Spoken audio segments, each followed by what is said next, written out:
Knicks up by 1 after 3, and Wally, they put it together in the fourth quarter and pulled away. Yeah, and they completely dominated the interior of this game. They're so much stronger than Detroit. It's not even funny. They out-rebounded Detroit 51-35. They out-rebounded on the offensive glass 13-5, and they held Detroit to 36% shooting. So their defense and rebounding was phenomenal tonight. Just imagine if the Knicks had a few more shooters, because the Knicks dominate the interior. They really defend the paint very well. Their points in the paint are always very good, and they don't allow too much around the basket, but they just can't beat teams from the outside a lot of times. Tonight, they were only 6 for 19 from the three-point line. If they had some guys that were just lockdown three-point shooters to go along with how good they are in the interior with Mitchell Robinson, with Randall, with Portis, with Taj Gibson, that would be something that would be really, really, really good for this team. But tonight was an awesome performance. So that's interesting. If you are assessing this roster, if you're Leon Rose coming in, do you say, hey, get us some shooters? You need shooters. Get us a couple shooters and we're good? I mean, they're really good on the interior. They're really good on the boards. They have versatile big men that can play a lot of different positions, but they need guys that can just strike quick from the outside and knock down those threes. And how many times night after night are we looking at the box score and you see the other team getting more threes up and shooting a higher percentage? That's a big part of it. But there is a lot of positives to take when the Knicks are very good on the interior and they dominate the boards. And that's what we've been talking about pretty much all season, right? Yeah. And it also goes down to the Pistons took 38 threes in this game. The Knicks only took 19. Right. That's also part of this is they don't take a lot of threes. We've talked about that. You shouldn't take a lot of threes if you're not a good high percentage shooter. But you could argue, though, however, that they did have players that came in here at Ellington, Bullock, who had a history of being good three-point shooters. So it can't just be about shooting. It has to be about maybe, like you said, rhythm. Being able to get the ball out in certain situations, and maybe you don't have the complete personnel to do all of that. But that, notwithstanding, what you said is 100% true. Two teams that struggle with shooting, so what you need to do, dominate the boards. Yes. They absolutely did that. Plus 16 on the boards, 13 offensive rebounds, and 19 second-chance points. So you make the game a lot easier for yourself without needing a three-point shot.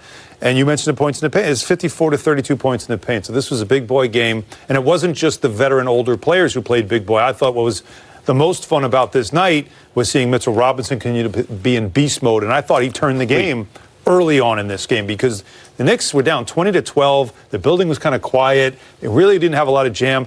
And then Mitch comes in the game and literally brought jam to the game. And I thought that changed things. And oh, by the way, as we mentioned at halftime, it's good to see Kevin Knox feel good about himself out there on the basketball court. All right, so the Knicks in the fourth quarter held Detroit to only 13 points. For the game, this is the Knicks' second-best defensive outing of the entire season.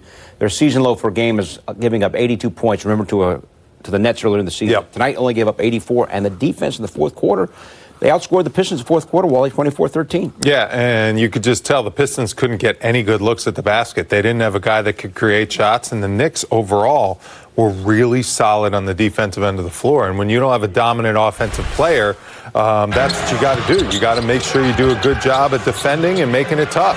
That was a great play by Frank Ntilikina, finding Wayne Ellington, getting him a look. Bobby Portis, it seems like whenever he's been on the floor of late, guys, the Knicks are making good things happen. When he comes in with that second unit, he's a stabilizing force. Look at Frank with a little razzle-dazzle, dipsy-do. That made the lead 8 points, and then Frank again makes the lead 9 points, 84-75, and then Randall was dominant in that fourth quarter. I mean, Christian Wood, everyone's raving about Christian Wood. He's got to get stronger because Randall just abused him because he's so much stronger than him. And he got whatever he wanted in the paint using his strength. And Mitchell Robinson, too. I mean, he looked a lot stronger than Thon Maker. When you look at one-on-one battles, Mitchell Robinson and Julius Randle, they looked a lot more. John Henson, too. And Henson, too. Those guys had a much bigger presence down there, throwing Portis also because of their strength and their size. They were pushing the Detroit Pistons around all over the place. Now, the Pistons obviously missing a bulk of their team. They've got injuries all over the place, of course. They just traded him away. And they move away from him. No Derrick Rose, obviously, and Griffin's been out all year, so they're going through a lot of things as well as a franchise. But we're only focused here on the Knicks and how they're looking. Like I said, I really feel like what you're watching from the younger players in this game is just as important as the win and everything else is seeing. I felt like we didn't see him in those highlights, but Kevin Knox, to me, again, that first half, seeing a pulse from him out there on the floor was very important. I think it's also worth mentioning that the people and the players that we think are veterans are young. That's fair. Randall's young, Portis is young, and Elfrid Payton, nearly a triple-double in each of the last two games, 16 points, 6 assists, and 5 rebounds in this game He's young, too. He just looks like he's playing on a different level. What a good matchup to watch by me before the game. Yeah, it was. But just in that first half, it just looked like he could get whatever he wanted. He could get to the paint whenever he wanted. He did. He came off a screen. He does a great job of kind of using angles because he knows teams are going to go under screens on him. So he has his big guys set the screens a little bit lower, which allows him to turn the corner. But then his passing has been so good. I mean, his defense has been tremendous. It's just, if he could sprinkle in a shot here or there just to keep the defense honest, but he's just been really, really taking advantage. And I love his professionalism, what he said at the end of the game to Rebecca, how he's just going to, finish the season the right way. That's what you do. People are always watching in this league. There's a ton of general managers out there, a ton of scouts, ton of front office people that are keeping an eye on different guys. And Peyton's a consummate professional, and he's just doing the right thing to close this season in this last stretch of games since the All-Star break. And I commend him because that's what leaders do. Leaders and veterans in the locker room, they show this is how you be a pro to a lot of the young guys in the locker room, and he's doing it, showing by example. You mentioned the All-Star break, and he's averaging almost a double-double points and assists out of the All-Star break. He did get to 6 assists in this game, but he's at about 11 and 9, and that's a good number for him. We said this earlier. Can you imagine if he started the season healthy? I was just going to say that. Because I know you've said that many times, that it was such a struggle at the start of the season because you're using R.J. Barrett as a point guard. Without him. And without him playing, it start the season. How different maybe the season might have looked if he was healthy at the beginning of the year. He's only 25.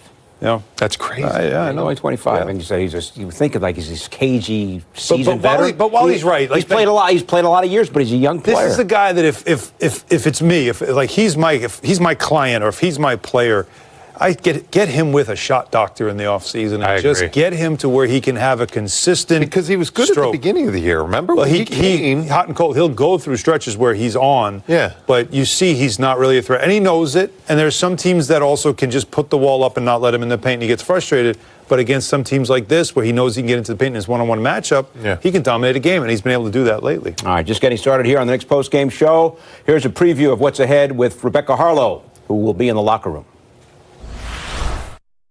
Well, the inside scoop tonight, the game within the game happened yesterday at practice. The coaching staff went to the players, challenged them, and said, look at the next 3 games. Detroit, Washington, Atlanta.